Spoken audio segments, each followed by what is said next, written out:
Eugene, I want you to stay with us for a moment because I want to bring into the conversation AJ Awed, who is also a Minneapolis City Council candidate. He joins us yesterday. Also, was there at the scene of the demonstrations and the protests there. AJ, I understand that you are near the 3rd precinct that was breached last night and set ablaze. Describe to us what you witnessed throughout the night and the morning. Thank you very much for having me. So what I witnessed was unbelievable, to be honest. Our city is indeed burning. I mean, the frustration and the temperature in the city right now is at a boiling point. I've seen, you know, such double standards as white privilege, unfortunately, in the response. People obviously looting, people, unfortunately, white Caucasians coming from the suburbs, shooting AR-15s at the police station after the police station was vacated and evacuated. And this really speaks to the heart of what everybody is saying right now, that there's a deep problem in our country when it comes to race. And this big elephant in the room has not been addressed. I mean, we've seen a lot of progress, but until we really find out and until we are honest with ourselves and realize that the root problem in American policing has to do with the foundations of racism and how it was founded, we're really not going to make a big difference here, unfortunately. Let me ask you, AJ, I don't know if you've had a chance to see the president's tweets talking about what is happening there in Minneapolis, essentially describing the protests, the looting that's taking place there as thugs. He also went on to say, when the looting starts, the shooting starts. I want to give you a chance to respond to that. Have you had a chance to see them? What do you make of the language that is used by the president? I mean, I'm not really surprised. I mean, he is the first modern-day racist president openly. And unfortunately, this is a long history in painting people who, specifically the African-American community, who are suffering from great trauma and the system of policing dehumanizing them. This is just another way of dehumanizing them at a large scale. I just don't understand why it's so difficult for people to get it.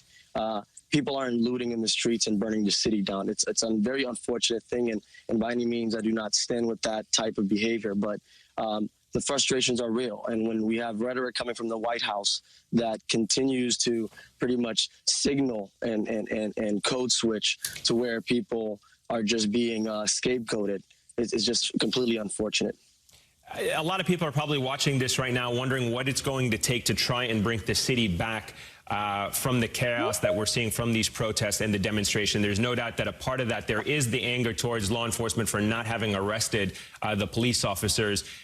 I'm not sure if you had a chance to hear the press conference yesterday where the law enforcement officials say they want to take their time. They're going to deliver justice, they promised, but they don't want to rush to things. How do you reconcile those two with the reality that is happening on the ground right now? I mean, I feel like there's really no urgency. I mean, this is, again, a system and a tradition within America.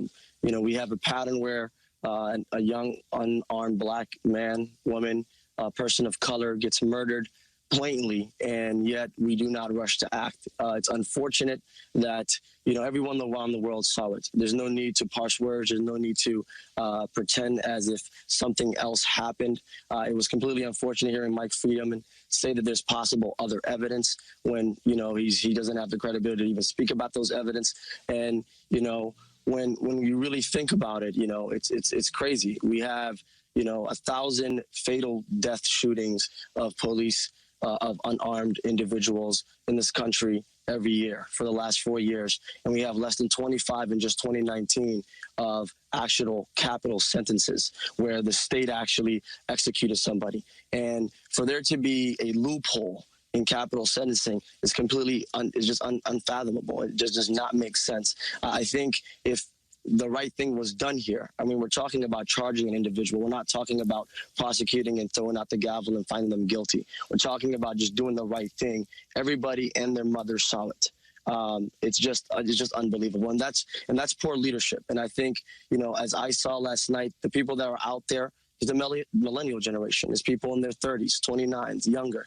And I think America is going to be going through a lot of changes. The city is definitely going through a lot of changes. And when we have a generation of youth realizing that there's just a fine red line, this is what erupts. And at the end of the day, I think we have to have some real change, and we have to discuss talking about the issue of abolishing police, starting from scratch, and creating a system that really reflects the image of the communities and not an outdated racist system, which is deeply founded in slave patrols and night watches.